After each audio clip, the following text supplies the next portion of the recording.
오늘 우리 함께 살펴볼 하나님의 말씀은 히브리서 4장 14절부터 16절까지입니다.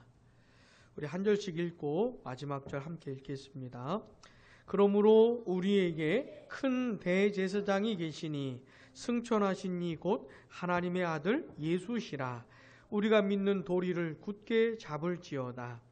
우리에게 있는 대제사장은 우리의 연약함을 동정하지 못하실 리가 아니요 모든 일에 우리와 똑같이 시험을 받으신 이로되 죄는 없으시니라. 그러므로 우리는 긍휼하심을 받고 때를 따라 돕는 은혜를 얻기 위하여 은혜의 보좌 앞에 담대히 나아갈 것이니라. 아멘. 오늘 우리가 함께 읽은 이 본문에는 우리가 꼭 기억하고 붙들어야 할 그런 진리가 담겨 있습니다. 그게 뭐냐면은 우리에게 큰 대제사장이 계신다라는 사실입니다. 그 진리가 뭐라고요? 우리에게 큰 대제사장이 계신다라는 겁니다. 본문 14절 보시면은 그러므로 우리에게 큰 대제사장이 계시니 같이요 승천하시니 곧 하나님의 아들 예수시라. 아멘. 하나님의 아들이신 예수님, 그분이 우리에게 큰 대제사장이 되신다라고 하는 겁니다. 구약 성경을 보시면은 구약 시대에 제사장들이 있었습니다. 이건 하나님께서 지명하시고 세우신 직분이에요. 뭐냐면은 하나님의 백성들이 하나님 앞에 나아갈 때 그들의 죄를 해결하고 또 하나님과의 관계를 유지하고 또 하나님의 뜻을 듣고 하는 그런 하나님의 백성들의 그 관계를 돕는 역할을 했던 사람들이 이 제사장들입니다. 하나님의 백성들이 하나님을 잘 섬기며 살 수 있도록 도왔던 사람들이 제사장들인데 특별히 이 대제사장만 했던 일이 있었습니다. 다른 제사장들과는 구분되게 이 대제사장만 감당했던 역할이 있었는데 그게 뭐냐면 1년에 한 번씩 제물의 피를 가지고 성소로 들어가는 것이에요. 그래서 휘장을 열고 지성소까지 들어가는 겁니다. 지성소에 있는 하나님의 보좌 앞에 나아가서 거기서 이스라엘 백성들의 죄를 해결하는 그런 일을 대제사장만이 했던 것이에요. 그러니까 이 대제사장은 하나님의 백성들이 하나님께 나아가는 문제, 하나님을 예배하는 문제, 하나님을 섬기는 문제를 도왔던 그런 사람이었던 겁니다. 자, 그런 식의 역할을 우리 예수님이 감당했던 거예요. 자, 그런데 큰 대제사장이라고 말을 하고 있는데 이 큰이라고 하는 말은 위대하다는 말로 바꿀 수가 있어요. 그러니까 우리 예수님은 위대한 대제사장이에요. 그렇게 많고 많았던 그 모든 대제사장들과는 확연히 다른, 너무나 다른 완벽한 대제사장, 위대한 대제사장, 탁월한 대제사장이 바로 우리 예수님이시라는 겁니다. 하나님의 아들이신 예수님, 완벽한 대제사장인 것이죠. 자, 이 위대한 대제사장이 우리에게 계신다는 거예요. 그래서 우리가 하나님 앞에 나아갈 수 있고 하나님을 예배할 수 있고 하나님께 기도할 수 있고 하나님과 교제할 수 있고 하나님의 말할 수 없는 은혜를 다시 얻을 수 있는 일들이 있게 되는 겁니다. 왜요? 우리에게 위대한 대제사장이 계시기 때문에 그렇다는 겁니다. 자, 그러면 왜 이분이 필요한 것일까? 왜 하나님의 아들 예수님, 왜 이 위대한 대제사장이 우리에게 왜 필요한 것일까? 왜냐하면 본문 16절 우리 한번 같이 읽어보겠습니다. 그러므로 우리는 긍휼하심을 받고 때를 따라 돕는 은혜를 얻기 위하여 은혜의 보좌 앞에 담대히 나아갈 것이니라. 아멘. 우리가 긍휼하심을 받고 때를 따라 돕는 은혜를 얻기 위해서라고 말하고 있지 않습니까? 그러니까 우리에게는 이런 필요가 있는 거예요. 하나님께 긍휼하심을 받을, 긍휼히 여김을 얻어야 될 필요가 있는 겁니다. 그러니까 하나님께서 우리를 불쌍히 여겨주셔야만 될 그런 필요가 있고 하나님이 우리를 도와주셔야만 돼요. 그런 은혜를 얻어야만 돼요. 그런 필요가 있는 겁니다. 왜냐하면 우리는 너무너무 연약하고 너무너무 비참하고 부족하기 때문에 이런 것이 필요한 것이에요. 자, 사실 오늘 우리가 이렇게 숨을 쉬고 살아있는 것, 걸어다니고 말을 하고 하는 이 모든 일상 자체가 다 하나님의 긍휼입니다. 지금도 하나님이 우리를 긍휼히 여겨주시지 않으시면, 하나님께서 은혜를 베풀어 주시지 않으시면 살아있을 수조차가 없어요. 숨을 쉴 수조차도 없습니다.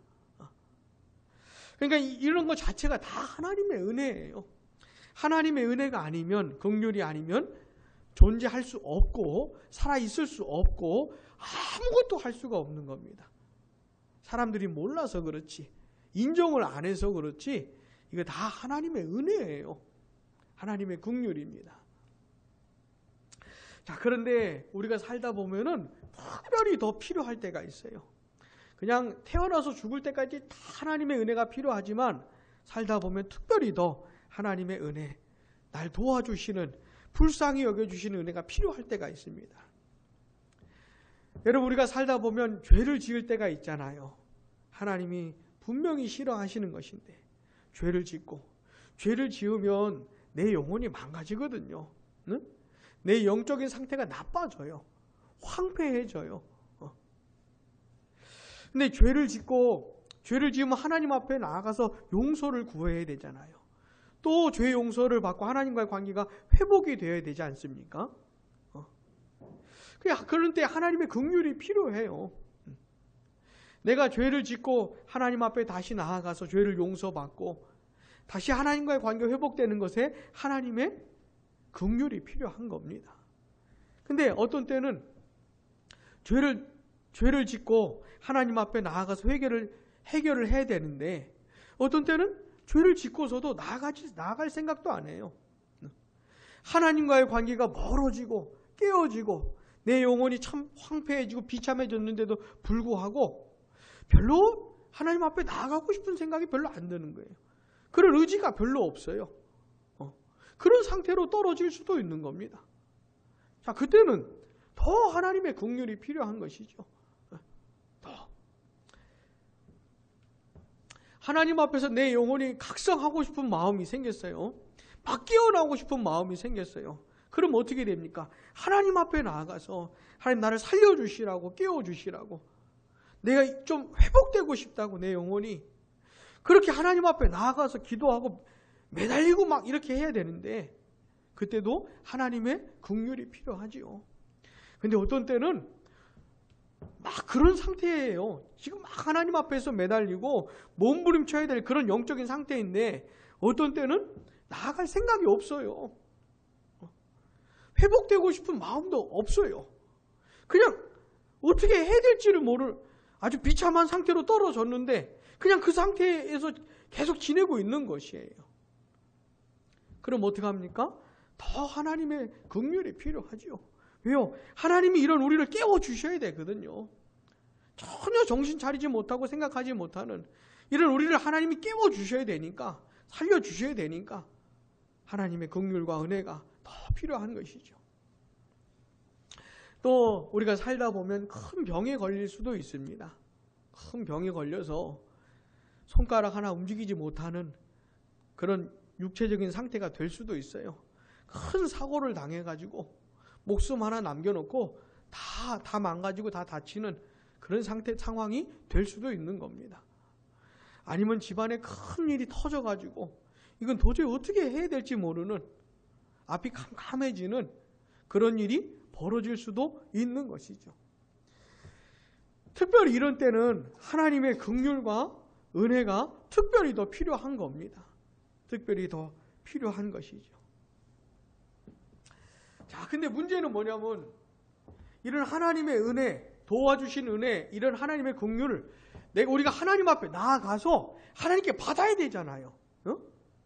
하나님께 이런 은혜를 구하고 이런 긍휼을 구하고 또 하나님께로부터 받아야 되는데, 문제는 뭐냐면 하나님 앞에 나아갈 수 있는 아무런 자격이 없다는 겁니다. 하나님 앞에 나아갈 수 있는 영적인 상태가 안 된다는 것이에요. 너무 부정하고 너무 부패하고 너무 더럽기 때문에 도저히 그렇게 할 수가 없다는 게 문제입니다.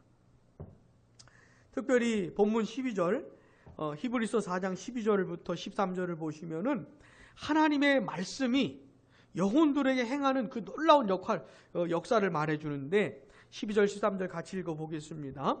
하나님의 말씀은 살아있고 활력이 있어 좌우의 날선 어떤 검보다도 예리하여 혼과 영과 및 관절과 골수를 찔러 쪼개기까지 하며 또 마음의 생각과 뜻을 판단하나니 지으신 것이 하나도 그 앞에 나타나지 않음이 없고 우리의 결산을 받으실 이의 눈앞에 만물이 벌거벗은 것 같이 드러나느니라. 아멘.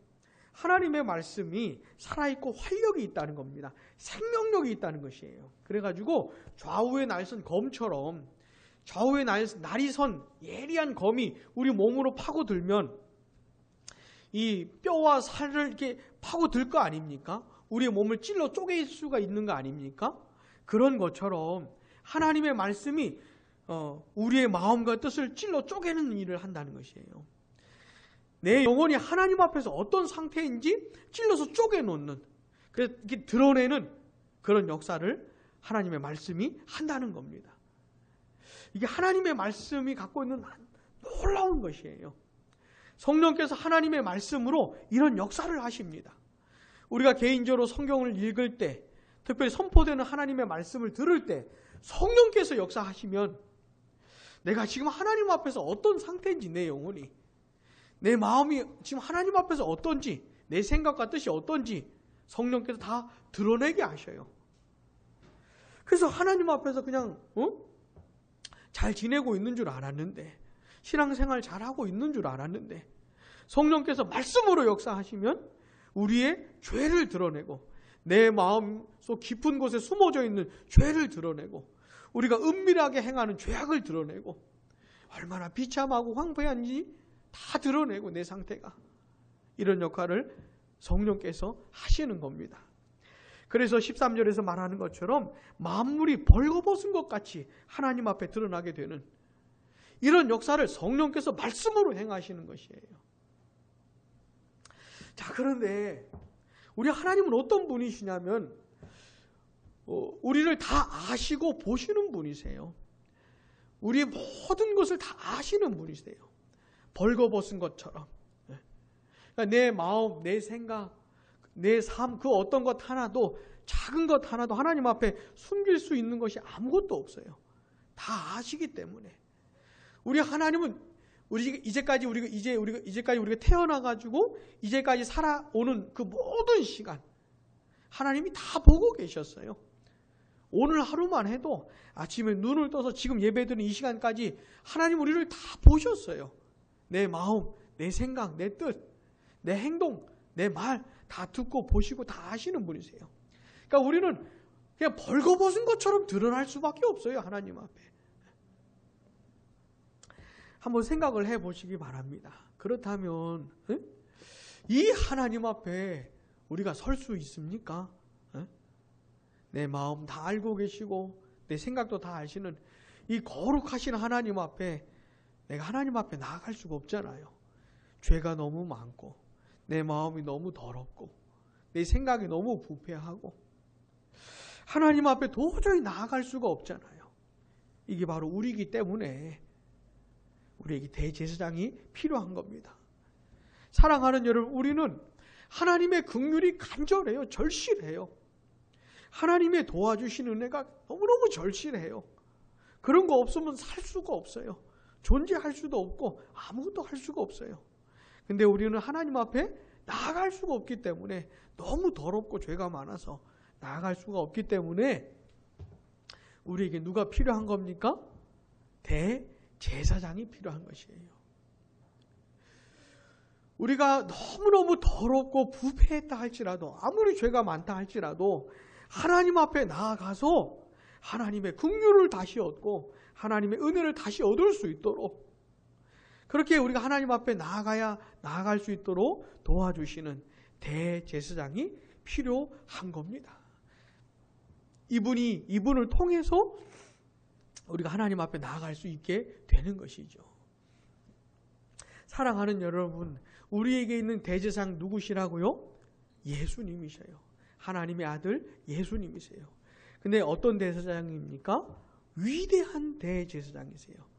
완전하고 완벽한 대제사장이십니다. 아무리 더러운 죄인이라 할지라도 그 사람을 하나님 앞에 나아가게 만들어주시는 위대한 대제사장이세요.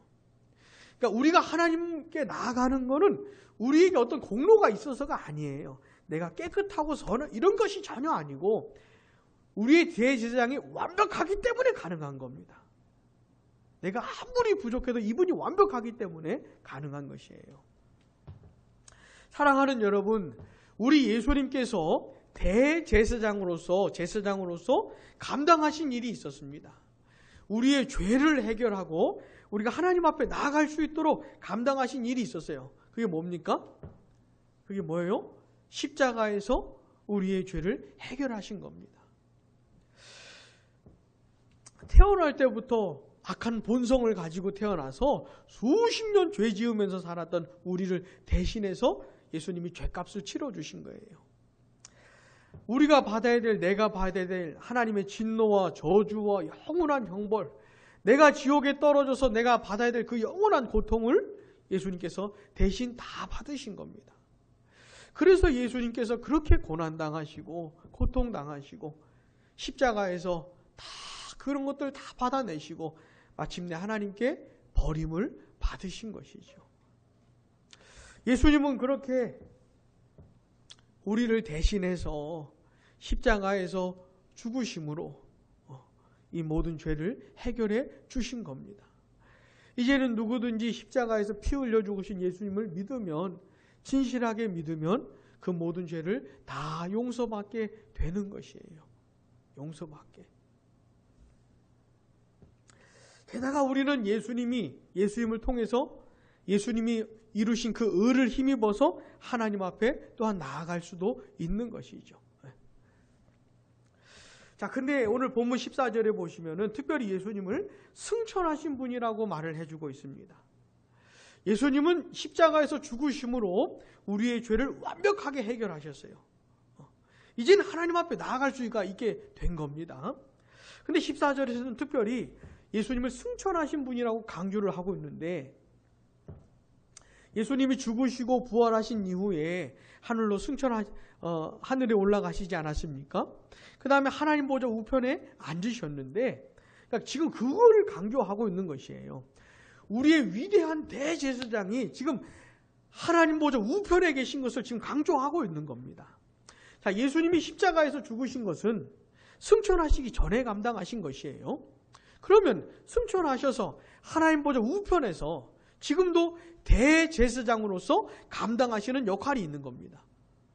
혹시 그게 뭔지 아십니까? 우리를 위해서 기도하시는 일이에요. 우리를 위해 변호하시고 우리를 위해 기도하시는 일을 하셔요. 누가요? 우리 예수님이 대제사장으로서. 여러분, 예수님께서 대제사장으로서 우리를 위해 뭐라고 기도하겠습니까? 예수님이 하나님 아버지께 우리를 위해 뭐라고 기도할까요? 이런 겁니다.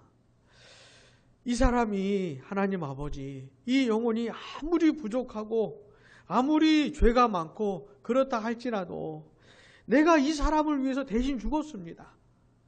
이 사람의 죄값을 내가 다 치렀습니다. 그러니 이 사람을 받아주시라고, 이 영혼을 받아주시라고 기도하시는 거예요. 이 영혼의 모든 죄를 용서해 주시라고 기도하는 겁니다. 지금 이 영혼이 낙심해 있고 침체되어 있는데 다시 일으켜 주시라고, 회복시켜 주시라고 기도하는 겁니다. 지금 이 영혼이 너무너무 슬퍼하고 있는데 하나님께서 위로해 주시라고 기도하고 있는 것이에요. 도무지 회복을 못하고 있는데 하나님 회복시켜 주시라고 기도하는 겁니다. 이 영혼 버리지 마시라고, 멀리하지 마시라고 기도하시는 것이에요. 자, 이런 식의 기도를 예수님께서 하시는 것이죠. 대제사장으로서. 이 예수님이 계시기 때문에 우리의 죄를 해결하시고 지금도 우리의 영혼을 위해 기도하시는 예수님이 계시기 때문에 우리가 하나님 앞에 나아갈 수가 있는 겁니다. 근데 우리 예수님은 어떤 분이시냐면 15절 같이 읽어보겠습니다. 우리에게 있는 대제사장은 우리의 연약함을 동정하지 못하실 리가 아니요 모든 일에 우리와 똑같이 시험을 받으신 이로되 죄는 없으시니라. 아멘. 자, 우리를 위해서 기도하시는 대제사장 예수님은 어떤 분이냐면 우리를 너무너무 잘 아세요. 특별히 우리의 연약함을 아세요. 우리가 얼마나 연약하고 얼마나 형편없는 사람들인지 우리 예수님이 잘 아십니다. 왜냐하면 우리 예수님께서는 직접 사람으로 오셔서 사람으로 똑같이 사셨기 때문에 우리가 이 세상에서 겪는 슬픔과 아픔과 특별히 유혹과 시험을 예수님은 다 아셔요. 그렇게 사셨기 때문에 예수님도. 물론 예수님은 죄를 지어본 적은 없어요. 그 유혹에 넘어가 본 적은 없고 시험에 넘어가 져본 적은 없어요. 그러나 예수님도 똑같이 사람으로 사셨기 때문에 이런 것들을 잘 아시는 겁니다. 피부적으로, 체험적으로 아시는 거예요. 우리 예수님 우리가 얼마나 연약한 존재인지 잘 아십니다. 깊이 아시는 마음으로, 체휼하시는 마음으로 그렇게 예수님이 기도해 주시는 것이죠. 그 존 버년이 쓴 그 철로 역정이라고 하는 그 책을 읽어보면은 그 내용 중에 어떤 게 대목이 있냐면 이런 게 있습니다. 이 벽이 있어요. 그리고 이 벽 밑부분에 이렇게 나무가 있고 그 다음에 불이 타고 있어요. 근데 누군가 이 불을 끌라고 누군가 계속 물을 붓는 거예요. 아마 사탄을 가리키는 거겠죠. 계속 물을 붓는 거예요. 근데 신기하게는 불에다가 물을 부으면 불이 꺼질 거 아닙니까? 근데 신기한 건 이 불이 안 꺼지는 것이에요. 안 꺼지고 계속 불이 타고 있는 겁니다. 그래서 이렇게 반대편에 가보니까 누군가 계속 기름을 붓는 거예요. 한쪽에서는 물을 부어서 불을 끄려고 하지만 한쪽에서는 계속 기름을 부어서 불길을 살리는 우리 예수님을 가리키는 거지요. 존 버년이 아주 탁월하게 묘사하고 있는 겁니다. 자, 우리의 영혼이 왜 꺼지지 않는가? 우리 신앙의 불이 왜 꺼지지 않는가? 우리 예수님이 도와주시기 때문에, 기도해 주시기 때문에 그런 겁니다. 자, 사랑하는 여러분, 이 히브리서 기자는 우리에게 너무너무 중요한 사실을 가르쳐 주고 있어요. 그 위대한 대제사장이 바로 어떻다고요? 우리에게 계시다는 겁니다. 우리에게 계시다는 거예요. 우리에게는 이런 대제사장이 계신다는 것이에요. 이 사실을 기억하라는 겁니다. 이 사실을 믿고 붙잡으라는 것이에요. 그래서 이 위대한 대제사장을 힘입어서 우리가 뭘 할 수 있습니까? 16절 다시 한번 보세요. 그러므로 우리는 긍휼하심을 받고 때를 따라 돕는 은혜를 얻기 위하여 같이요 은혜의 보좌 앞에 담대히 나아갈 것이니라. 아멘. 이 위대한 대제사장 예수님을 통해서 우리가 누릴 수 있는 유익이 뭡니까? 어마어마한 유익이 뭡니까? 은혜의 보좌 앞에 담대히 나아갈 수가 있는 것이에요. 우리가 아무리 연약하고 흠이 많은 존재라 할지라도, 아무리 비참하고 더러운 존재라 할지라도 우리 예수님을 힘입어서 은혜의 보좌 앞으로 나아갈 수가 있는 거예요. 확신을 가지고 담대히. 어떤 확신이요? 내가 예수님을 힘입어서 하나님 앞에 나아가면 하나님이 은혜를 베풀어 주실 거라고 하는, 긍휼히 여겨주시고 돕는 은혜를 베풀어 주실 거라고 하는 확신을 가지고 나아갈 수 있게 된 겁니다. 히브리서 기자는 그렇게 하자는 겁니다. 지금 그렇게 하자는 것이에요.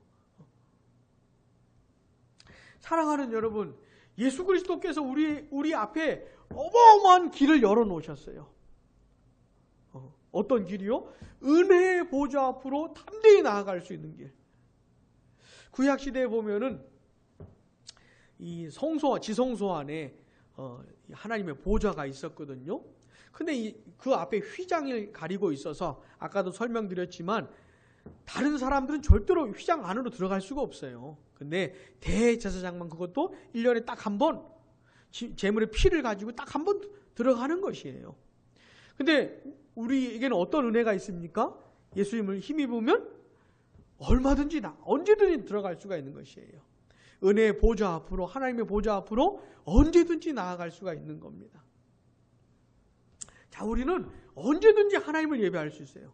언제든지 기도할 수 있어요. 언제든지 하나님께 은혜를 구할 수 있어요. 언제든지 하나님께 긍휼을 구할 수가 있게 된 겁니다. 그러니까 히브리서 기자는 뭐예요? 그렇게 하자는 겁니다. 지금 예수님을 통해서 이런 은혜가 열렸으니까 그 은혜를 누리자는 겁니다. 은혜를 누리자는 것이에요.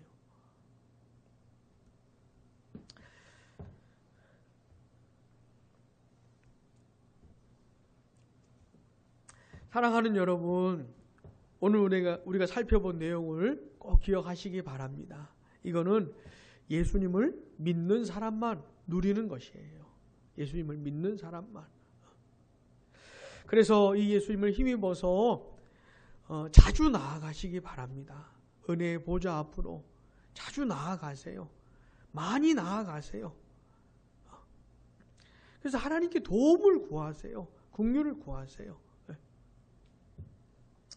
특별히 하나님 앞에서 죄를 지어서 마음이 많이 상할 때, 죄를 지어서 하나님과의 관계가 깨어지고 그 친밀하고 사랑스러운 관계가 다 망가졌을 때 하나님 앞에 나아가시기 바랍니다. 하나님께서 은혜를 베풀어 주셔요.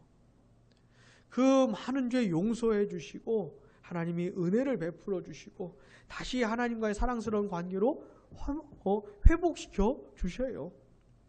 그리고 영적인 상태가 너무너무 비참하고 메마르고 황폐했다고 할지라도 하나님 앞에 나아가셔요. 계속 나아가셔요. 많이 나아가셔요. 하나님께서 긍휼히 여겨 주실 겁니다. 몸에 큰 병이 들었다든지 집안에 무슨 엄청난 일이 생겼다든지 도무지 내가 이걸 어떻게 감당해야 될지 모르는 그런 일이 벌어졌다 해도 하나님 앞에 나아가셔요. 나아가셔요. 하나님께서 도와주십니다. 긍휼히 여겨 주시는 거예요.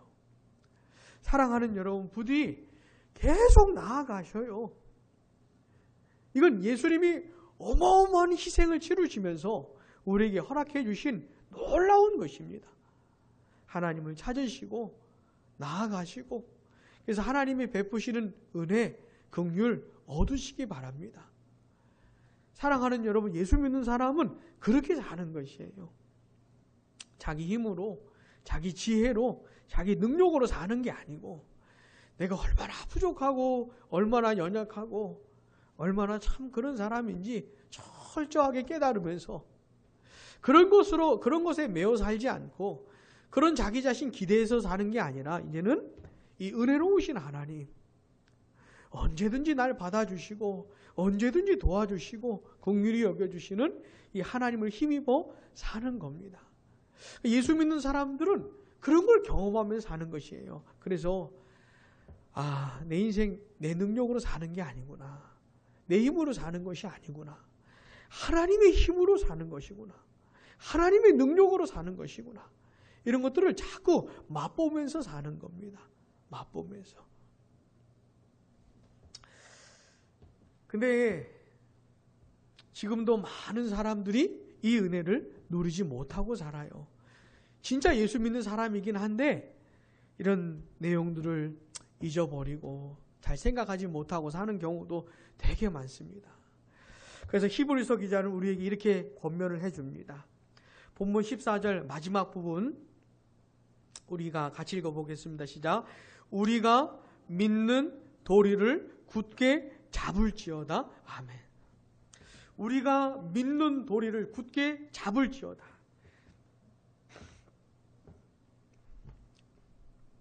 이미 예수님께서는 우리를 위해 엄청난 일을 하셨고 십자가에서 그리고 지금도 하나님 보좌 우편에서 아주 놀라운 일을 행하고 계셔요. 계속하고 계십니다. 그 예수님을 힘입어서 언제든지 나아갈 수가 있어요.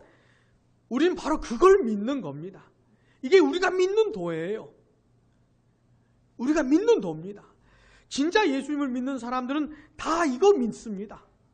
이걸 믿는 거예요. 근데 믿는 것으로 부족해요. 그다음 뭐가 있습니까? 굳게 잡아야 되는 것이에요.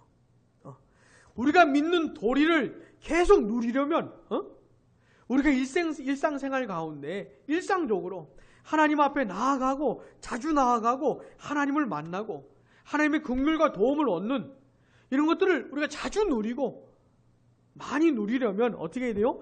굳게 잡을 필요가 있는 겁니다. 굳게 잡아야 돼요. 우리가 믿는 도리를 잊어버리면 안 되는 겁니다. 까먹으면 안 돼요. 이런 거 멀리하면 안 됩니다. 굳게 잡아야 되는 것이에요. 사실 우리가 이 세상을 사는데 이거보다 필요한 게 없습니다. 우리가 믿는 이 도리보다 더 절실하게 필요한 것이 없어요. 어떻게 됩니까? 반드시 붙잡아야 돼요. 굳게 붙잡아야 돼요. 절대로 놓치면 안 돼요. 잊어버리면 안 돼요. 굳게 붙들고 살아가야 되는 겁니다. 사랑하는 여러분, 오늘 본문에서 말해주는 우리가 믿는 도리가 뭔지, 예수 그리스도, 대제사장 예수 그리스도를 통해서 우리가 누릴 수 있는 유익이 뭔지, 우리가 믿는 도리가 뭔지 이걸 기억하시기 바랍니다. 더 나아가서 어떻게 해요? 굳게 붙드십시오. 꼭 붙드세요. 다른 어떤 것보다 이게 가장 중요한 겁니다. 절대로 놓치지 마세요. 이걸 붙드시고 우리에게 주시는 삶 동안 사는 동안에 이걸 붙드시고 살아가시고 많이 누리시길 바랍니다. 기도하겠습니다.